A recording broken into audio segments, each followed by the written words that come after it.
Défi, fais un full face à moins de 100 € s'il te plaît. Évidemment, j'aime trop les défis, donc c'est un défi que j'ai accepté. Du coup, vous pouvez l'utiliser comme base, mais moi je vais l'utiliser aujourd'hui comme genre de fond de teint. C'est le Magic Filter de chez Essence, il est génial. Je l'ai terminé, c'est pour ça que je l'applique comme ça. Ce produit, j'aime trop l'utiliser genre comme fond de teint, comme je vais faire aujourd'hui, ou alors comme base et mettre un fond de teint par-dessus. Vraiment, ça apporte du glow à la peau. Et surtout en été, je trouve que ce produit seul en été, c'est vraiment genre pépite. Il doit coûter aux alentours de 5 €, donc franchement c'est super bénéf parce que franchement il m'a duré super longtemps. Je mets l'anti-cerne de chez Maybelline, donc moi je l'applique comme ça et j'hésite pas à en mettre ici aux imperfections, sur le front, etc.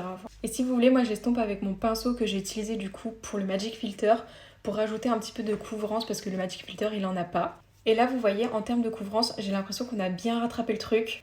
Pour le bronzer, j'utilise celui de chez Essence. Franchement, moi je l'aime trop. J'adore le rendu qu'il a sur la peau.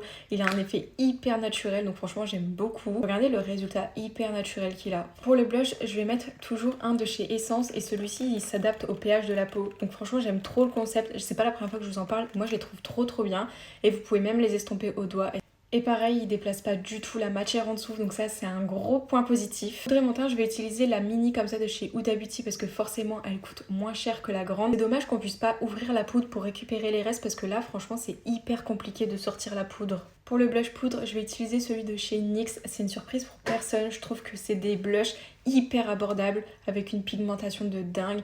Pour l'highlighter, je vais utiliser cette palette que j'ai eue à Action. Ça fait super longtemps que je l'ai, elle est vraiment géniale. Les highlighters, ils sont tellement bien pigmentés que franchement, je trouve ça dommage qu'ils la fassent plus. Regardez cette couleur. C'est juste waouh. Bon, pour les crayons à lèvres, j'utilise celui de chez Kiko. Et je vais aussi mettre le gloss de chez Kiko par-dessus.